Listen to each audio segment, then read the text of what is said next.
Drought prone area of India या सूखा प्रभावित क्षेत्र। सूखा या अकाल का अर्थ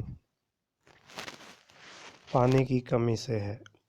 पानी की कमी वाले शुष्क और अर्ध शुष्क क्षेत्र सामान्यतः सूखा प्रवण होते हैं। जब वार्षिक वर्षा अपने सामान्य औसत से 25% से कम होती है तो इसे मौसम विज्ञान सूखा कहते हैं। जल विज्ञान संबंधी सूखा में सतही तथा भूमिगत जल का स्तर गिर जाता है। जब प्राकृतिक वनस्पति की सतत वृद्धि के लिए आवश्यक मृदा नमी के स्तर में कमी हो जाती है तो इसे कृषीय सूखा कहते हैं।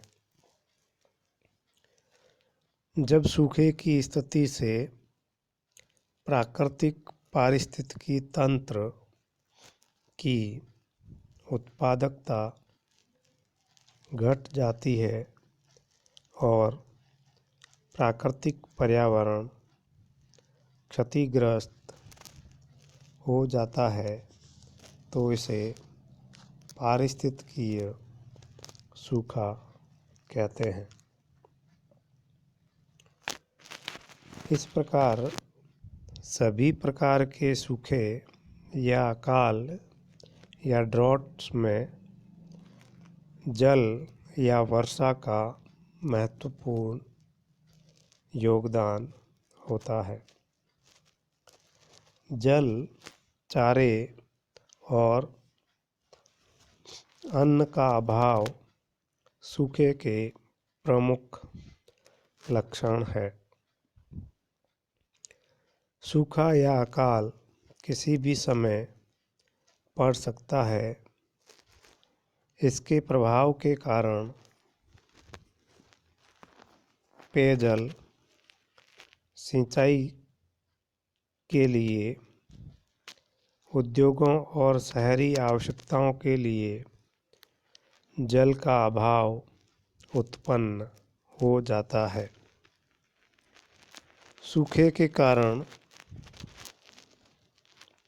मृदा नमी में कमी आ जाने से भूमि की जैविक उत्पादकता घट जाती है। मानसून की विफलता या इसके निर्धारित समय पर न आने से या जल्दी आने से या बिना वर्षा किए वापस लौट जाने से अकाल की स्थिति उत्पन्न होती है।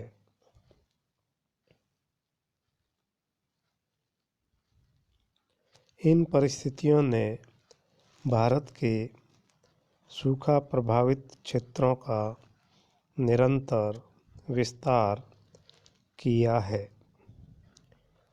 अकाल अब एक प्राकृतिक आपदा के साथ साथ प्रत्यक्ष रूप से मानवीय क्रियाकलापों का प्रतिफल माना जाने लगा है।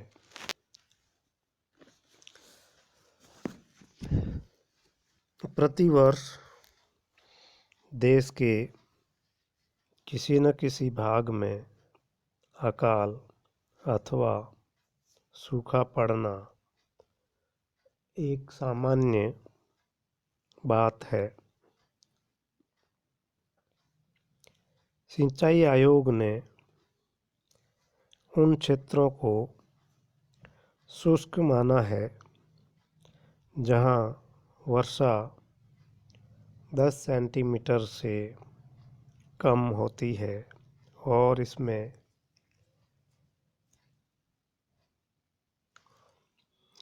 भी 75% वर्षा अनेक वर्षों तक प्राप्त नहीं होती है और जहाँ कृषित क्षेत्र के 30% से भी कम भाग पर सिंचाई की सुविधाएं पाई जाती है। इस आयोग के अनुसार यदि 75 सेंटीमीटर से कम वर्षा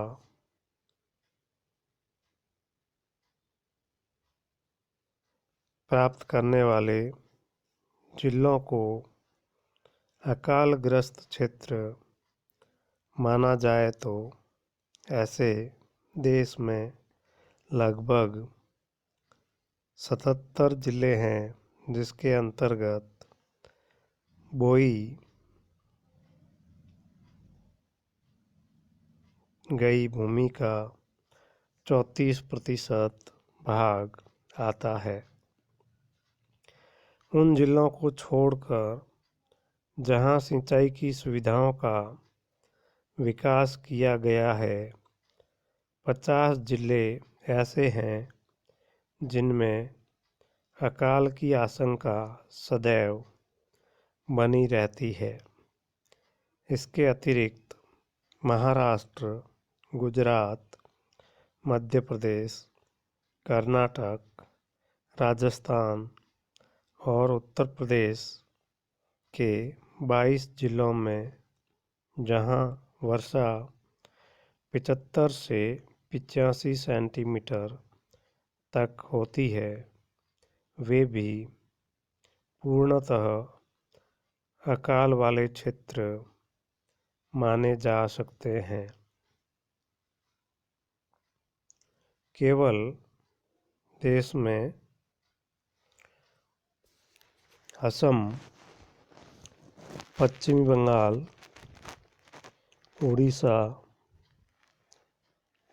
पश्चिमी तट व मध्य भारत के कुछ भाग अकाल से ग्रसित नहीं है, क्योंकि इनमें पर्याप्त वर्षा वर्ष पर्यंत होती है और सिंचाई के स्रोत उपलब्ध है। भारत के कुल क्षेत्रफल का लगभग 19% भाग सूखे से प्रभावित है। इस क्षेत्र में देश की लगभग 12% जनसंख्या निवास करती है।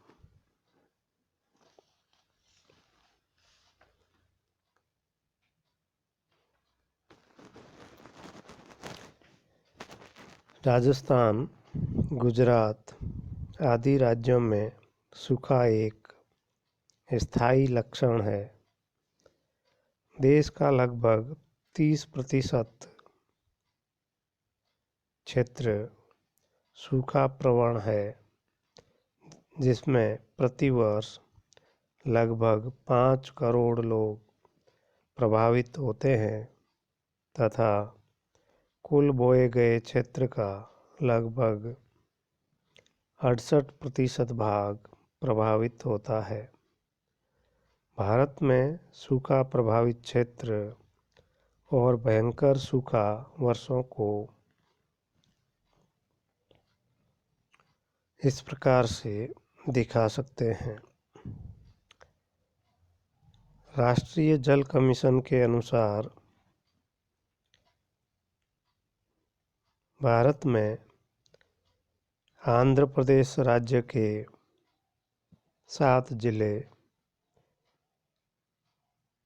जिनमें 32,839 वर्ग किलोमीटर कृषि क्षेत्र, गुजरात के 12 जिले 1,06,818 वर्ग किलोमीटर, हरियाणा के 3 जिले 8,338 वर्ग किलोमीटर, जम्मू और कश्मीर एक जिला 2,407 वर्ग किलोमीटर क्षेत्र, कर्नाटक के 13 जिले 57,645 वर्ग किलोमीटर का क्षेत्र। मध्य प्रदेश 8 जिले 37,307 वर्ग किलोमीटर। महाराष्ट्र 9 जिले 57,664 वर्ग किलोमीटर। उड़ीसा 1 जिला 2,002 वर्ग किलोमीटर। राजस्थान 13 जिले 1,94,203 वर्ग किलोमीटर। तमिलनाडु 4 जिले 7,451 वर्ग किलोमीटर और उत्तर प्रदेश 3 जिले 4,609 वर्ग किलोमीटर। इस प्रकार देश के इन 11 राज्यों के 74 जिले सूखा प्रभावित क्षेत्रों के अंतर्गत आते हैं, जिनकी कुल भूमि 5,11,288 वर्ग किलोमीटर अकाल से प्रभावित होती है। इतने बड़े भूभाग को सूखा या अकाल प्रतिवर्ष प्रत्यक्ष या अप्रत्यक्ष रूप से प्रभावित करता है। भारत में सूखे की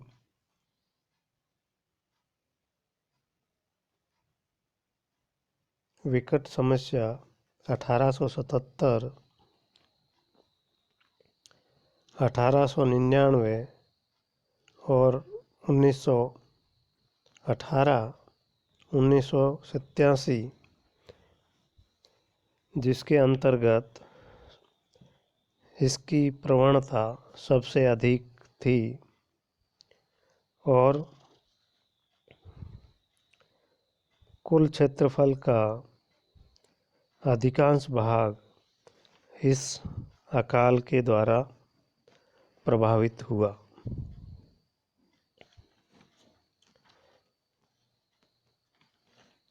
सिंचाई आयोग ने अकालग्रस्त क्षेत्रों को 2 भागों में विभाजित किया है।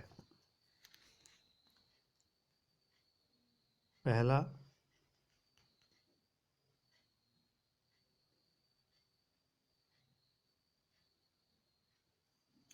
वे जो अकाल क्षेत्र है जहां वर्षा में सामान्य से 25% तक अनिश्चितता बनी रहती है, ऐसे 4 क्षेत्र है। पहला, गुजरात, राजस्थान और पंजाब का निकटवर्ती भाग, जिसमें हरियाणा, पश्चिमी उत्तर प्रदेश और पश्चिमी मध्य प्रदेश सम्मिलित है। इसी में दूसरा भाग मध्य महाराष्ट्र, आंतरिक कर्नाटक, रायलसीमा, दक्षिण तेलंगाना और तमिलनाडु के कुछ भाग स्थित है। इसी में तीसरा भाग है उत्तरी पश्चिमी बिहार का कुछ भाग तथा पूर्वी उत्तर प्रदेश के कुछ भाग जैसे मिर्जापुर का पठार सम्मिलित है। चौथा, पश्चिमी बंगाल से लगा हुआ उड़ीसा का पालामाऊ प्रदेश प्रथम श्रेणी के अकालग्रस्त क्षेत्रों में सम्मिलित है। दूसरा, वे जो संभवतः लंबे समय से अकालग्रस्त रहते हैं, जहां सामान्य वर्षा से 25% से अधिक अंतर पाया जाता है। इसके अंतर्गत पश्चिमी राजस्थान, सौराष्ट्र व कच्छ का क्षेत्र सम्मिलित है।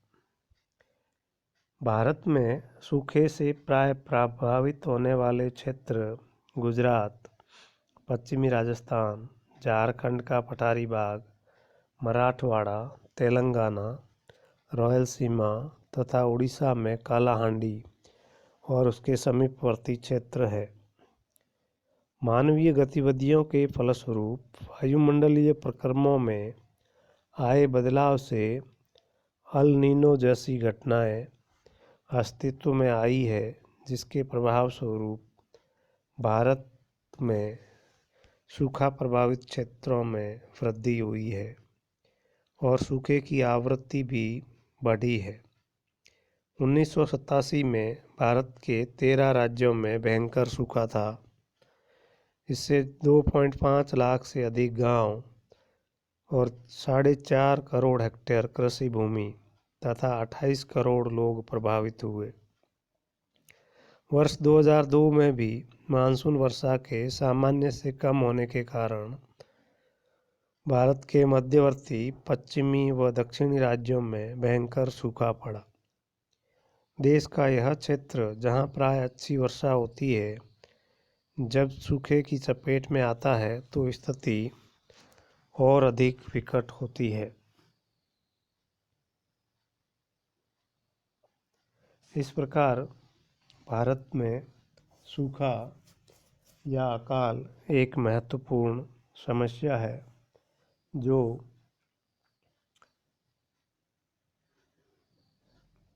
प्रतिवर्ष देश के किसी न किसी भाग में अपना प्रभाव दिखाता है। भारत सरकार व सिंचाई आयोग द्वारा सूखे का सामना करने के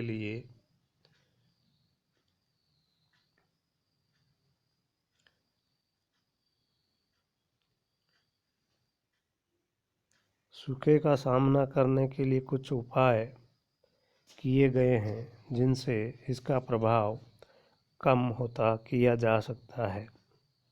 सूखा प्रभावित क्षेत्रों में सूखा नियंत्रण कार्यक्रम चलाए जाते हैं, जिनमें सूखे क्षेत्रों में शुष्क कृषि प्रणाली द्वारा मोटे अनाजों को बोए जाने के लिए किसानों को प्रेरित किया जाता है।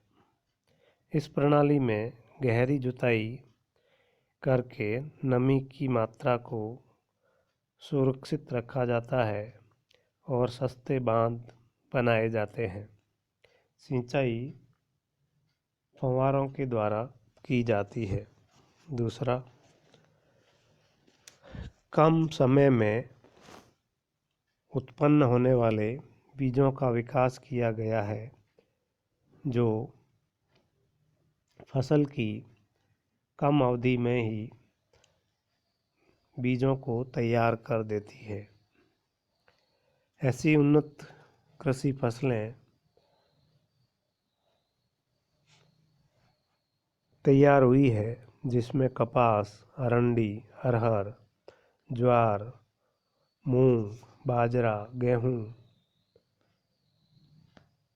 आदि की उन्नत बीजों की किस्में हैं जो कम समय में लगभग 100 से 120 दिन के अंदर तैयार हो जाती है। इनके उपयोग से सूखे के प्रभाव को कुछ हद तक कम किया गया है। तीसरा, भूमि में 1 टन अनाज के पीछे 25 किलोग्राम नत्रजन दिया जाता है, जिससे दाल वाली फसलें, मूंगफली आदि स्वतः ही नत्रजन की मात्रा प्राप्त कर लेती है। चौथा, वर्षा के जल का व्यवस्थित रूप से अधिकतम उपयोग छोटे बांध, तालाब, एनीकट, कुएं व मिट्टी के अवरोधक बांध बनाकर पक्की तली वाली नहरें निकालकर सिंचाई के काम में लिया जाता है। मिट्टी के संरक्षण के लिए ऊंचाई के सहारे मेड़बंदी, सीढ़ीदार खेत तथा खेतों के किनारों पर वृक्षारोपण के कार्यक्रम चलाए जाते हैं। सिंचाई की नहरों को पक्का बनाना जिससे भूमि में कम से कम जल का रिसाव हो। जिन क्षेत्रों में नमकीन मिट्टी पाई जाती है वहाँ ड्रिप सिंचाई के द्वारा फसलें उत्पन्न की जाती है। भूमिगत जल भंडारों की खोज के लिए सुदूर संवेदन, उपग्रहण मानचित्रण तथा भौगोलिक सूचना प्रणाली जैसी तकनीकों का उपयोग करके कृषकों को वस्तु स्थिति से अवगत करवाया जाता है। आम जनता के सक्रिय सहयोग से वर्षा के जल संग्रहण के समन्वित कार्यक्रम भी उपयोगी रहते हैं, जिनमें महाराष्ट्र की पानी पंचायत और हरियाणा में सूखो माजरी प्रयोग सूखे का मुकाबला करने के लिए जन भागीदारी के कार्यक्रम महत्वपूर्ण रहे हैं। अधिशेष जल वाले भागों से जल की कमी वाले क्षेत्रों में नदी जल का अंतर्द्रोणी स्थानांतरण सूखे की समस्या का स्थायी समाधान है। इस हेतु राष्ट्रीय जल ग्रिड की संकल्पना की गई है, जिसमें प्रमुख नदियों को आपस में जोड़ने के कार्यक्रम चलाए गए हैं, किंतु अधिक व्ययशील होने के कारण अभी तक इनका धरातल पर अमलीजामा पहनाना संभव नहीं हुआ है। इस प्रकार सूखा प्रबंधन के द्वारा अकाल या सूखे की विभीषिका को कम किया जा सकता है।